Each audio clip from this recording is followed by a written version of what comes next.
And a jolly good morning to a bright but a bit slightly overcast London Paddington station. I'm on my way to Warsaw today, just for a change. My usual method of getting to that part of Europe is probably from Luton Airport and probably on Wizz Air, as they run a very good service to a lot of destinations around that part of Europe. But as a result of COVID, getting British Airways vouchers and so on and so forth, today, me and my buddy here, we're off to see some bands play in Warsaw and a couple of places nearby for a couple of days, and we found ourselves here at Heathrow. So today's journey is from here, Paddington, via the Elizabeth line out to Terminal 5, where British Airways operate from, and hopefully a nice on-time, smooth ride with BA to Warsaw, and then into the centre on our, well, either the train or the 175 bus. That's would be my usual choices, but let's see how it all pans out today. Let's see what BA, Elizabeth line and the Warsaw public transport system have got in store for us today. Hope you enjoy the video.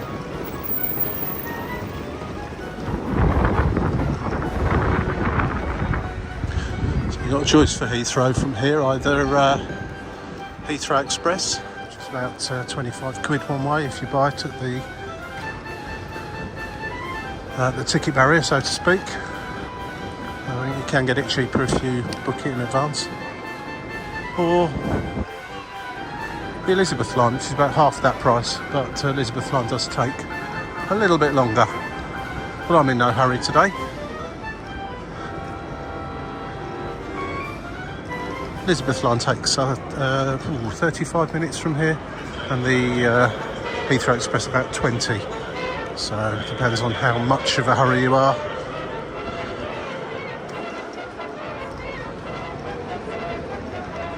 I have to say, I came on the Hammersmith and City line, which takes you to what I would class as a remote Paddington station. So it's quite a walk from that one. The Circle line station would be a lot closer to interconnect with the Elizabeth line.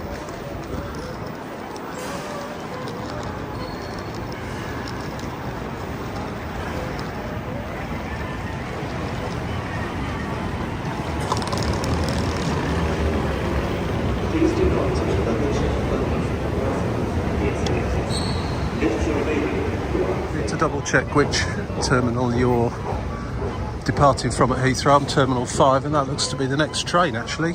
You can wait, I believe, up to about 30 minutes for one specifically for Terminal 5. Terminal 2 and 3, they all go there, and then they either go to Terminal 4 or Terminal 5. I believe it's 15-minute service, so every 15 minutes to those two terminals, every 30 to the others.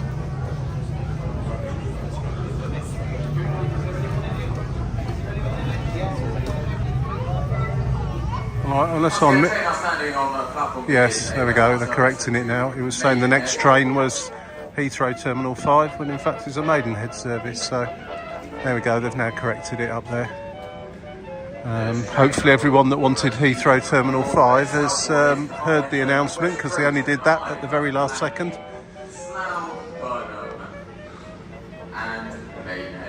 There's a lot of people with suitcases didn't get on, so that's probably a good thing for them. Got back to the next service is Heathrow Terminal 5 in 3 minutes time, so hopefully that'll be will be accurate. Really do need to make airport train information accurate, guys, if you're watching this at Elizabeth line.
where the Elizabeth line turns away from the Great Western and heads off towards Heathrow. Hayes and Harlington was the last stop. That's on the main line, heading out towards Reading and Maidenhead and so on.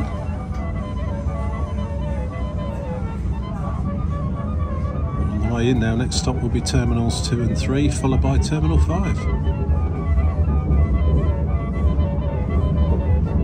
Not the most picturesque routes you'll ever do, but I don't know, for me the Elizabeth line seems to be the better option.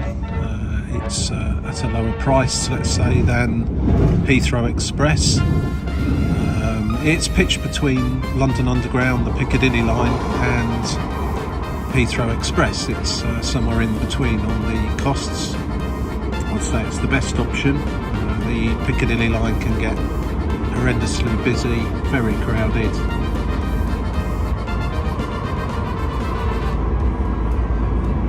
This is in the middle of the day, so it's not particularly busy on here at the moment. And of course there are quite a few stations in central London where you can join the Elizabeth line right the way out to the east.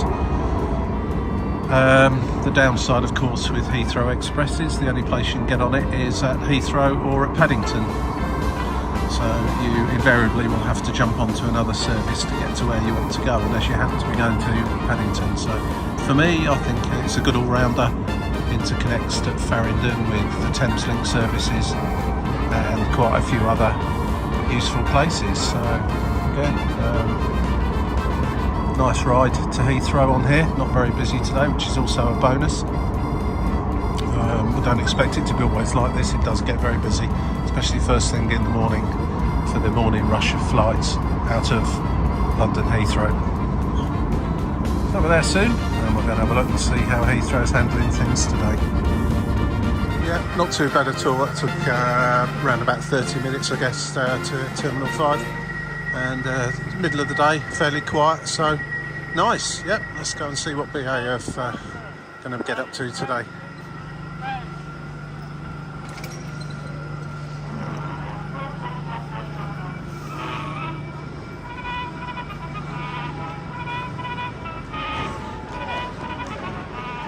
As is always here at Heathrow, nice and busy. But the signs are indicating that it's not going to be too busy through security, so I'm going to head that way. Shall put the phone away, of course, in there, as I don't want to upset anyone and get more of a security search than I actually need. As it means that it says north and south security, three people, but what does that equate to? 3 minutes, 3 hours, and how many does that go up to, I wonder? 10. There's quite some space there to add some more little men on there. Anyway, let's go through, see how long all this takes. Well, that was absolutely superb. Well done Heathrow, well done Heathrow Terminal 5. Through there in less than 10 minutes, and 5 minutes of that was me sorting out my liquids out of my bag and putting them back in again. So 5 minutes for actual security, I'd say, which of course leaves you longer to go and spend a insane amount of money at the Harry Potter shop, which is what greets you the moment you walk through into the departure lounge, or of course some traditional British things. What else can you say? Right, that's it. We're here with plenty of time, no hitches. The trains, the tubes, the Elizabeth line and security has all run lovely and smoothly. And when I had my last look, our flight is also on time. So time to grab a coffee, a little bite to eat, and I'll go for a mooch around Terminal 5 just to see what's going on here.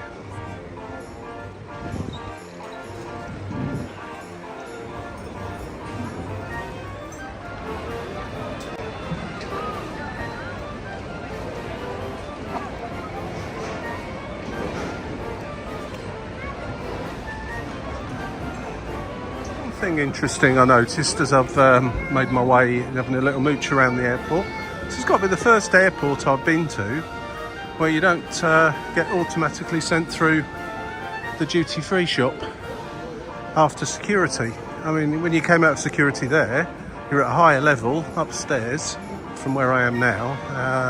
There are shops up there, restaurants, cafes, all the usual kinds of bits and pieces, including the Harry Potter shop, of course, but not duty-free. It's in fact down here. You have to come down here, which that's interesting and better. I do rather feel sent through a shopping mall straight after security. But anyway, here we are. This is the area where most things happen while you're waiting for your flight. If you've not got a business lounge to go into or anything else, so I'll just have a little wander about down here now, just to see what's what with it all. Same old collection of shops from any shopping mall anywhere in the world.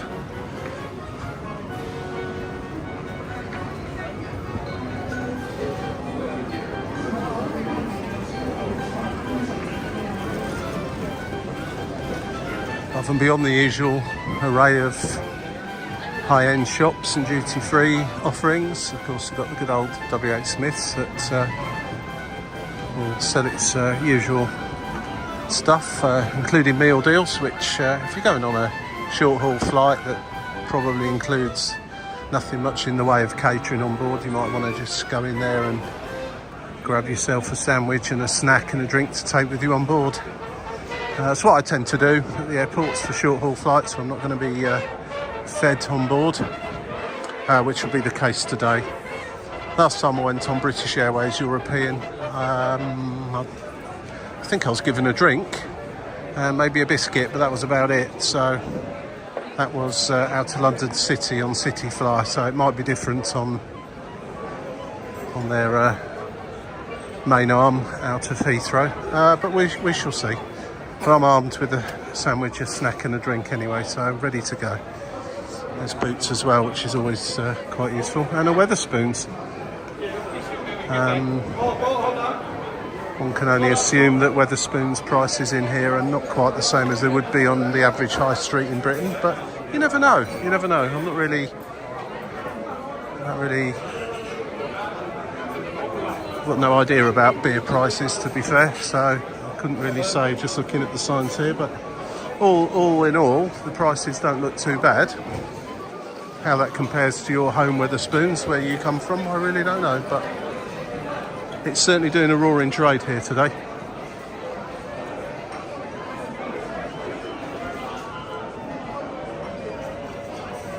Right, well, other than me just filming an array of people eating, drinking and buying stuff in shops, I'll wait till we get called for the flight and carry on from there. I'm going to find a nice quiet corner now, hopefully somewhere with a charging point, and listen to some music. I'll catch up with you shortly. Right, well that was a nice little sit down watching the world go by, looking out the apron at the planes coming in and out. Quite civilised actually. It's busy in here, but I found a nice little quiet spot and somewhere to charge things up. And they've popped the gate up exactly at the time they said they were going to, 13:10 for a 1400 departure. So heading to gate A5, let's go and see how we get on.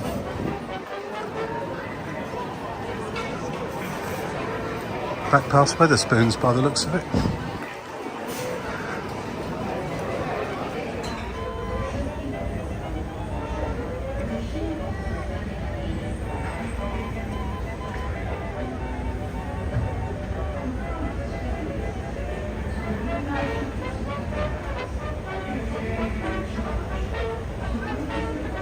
Right, well, full flight today apparently, so some of the wheelie bags that would normally go in the cabin can't due to the space limitations.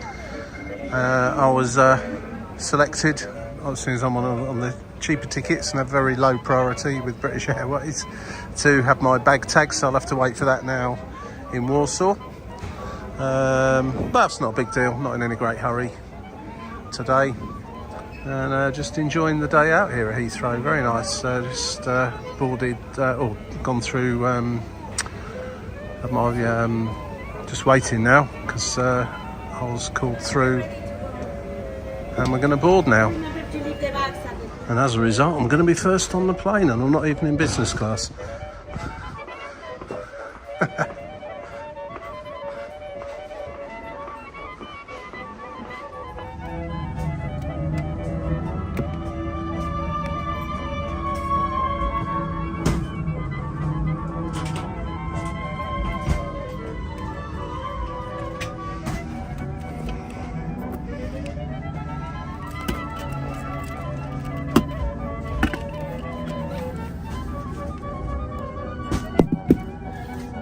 Oh dear.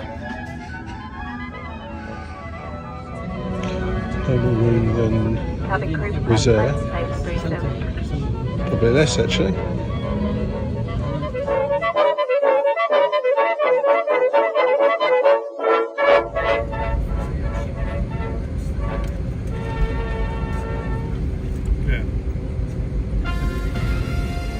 Well, here we are in Warsaw.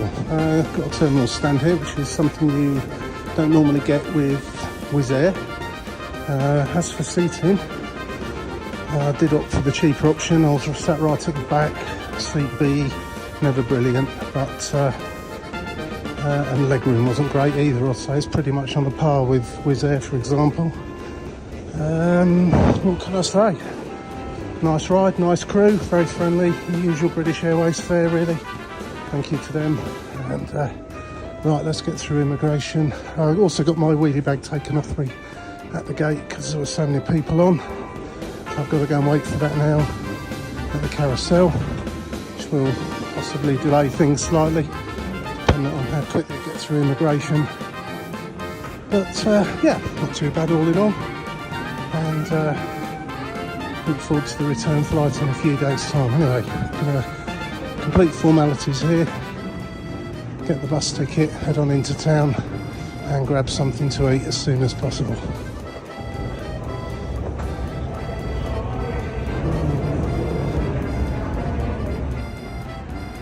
Well, it wasn't too bad at all. Fairly quick at immigration there, and about a 5-minute wait for the bags to come round.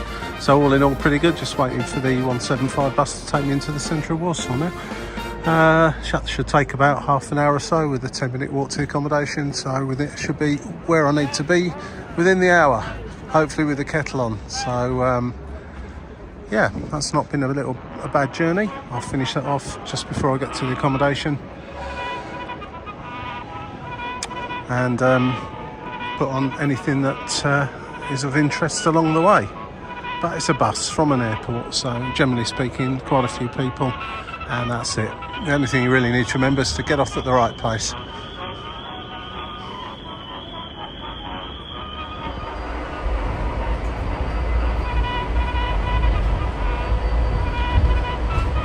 Also wasn't too bad. That was about a 5-minute wait for the bus, and as I say, it takes roughly about 30 minutes to get into the city centre, and then I've got a 10-minute walk to my accommodation from the bus stop. Google Maps is pretty good. It tells you when the bus is going to come, and as you can see today, it's not particularly busy, so all's good. Right, well, here we finally are, close to the old town of Warsaw. That was a fairly straightforward bus ride from the airport. Took about 30 minutes, and I've got about a 10-minute walk now to the accommodation. All in all today, not too bad at all. British Airways, the flight was on time. Seats a little bit cramped, but then again, sitting in row seat B, albeit the people on each side of me weren't particularly large, but you know, so it could have been worse. Legroom a bit lacking, but the seats are slightly more comfortable than you tend to get with, say, Ryanair or Wizz Air and EasyJet, those really thin seats. So what you lose in seat, you gain in legroom, I guess, which also, incidentally, makes it a little bit tighter for putting your hand luggage underneath the seat in front of you. It was a very packed out flight, but the crew were nice, and it was a good flight. Getting to Heathrow, getting through Heathrow, all no problem whatsoever, and here at the Poland end of things, again, no problems at all. So a pretty good trip. Thank you to all who were involved with it today. Hope you enjoyed the video. I've got some more coming soon. Some strange random public transport rides around Poland. So for now, cheers, see you again, bye now.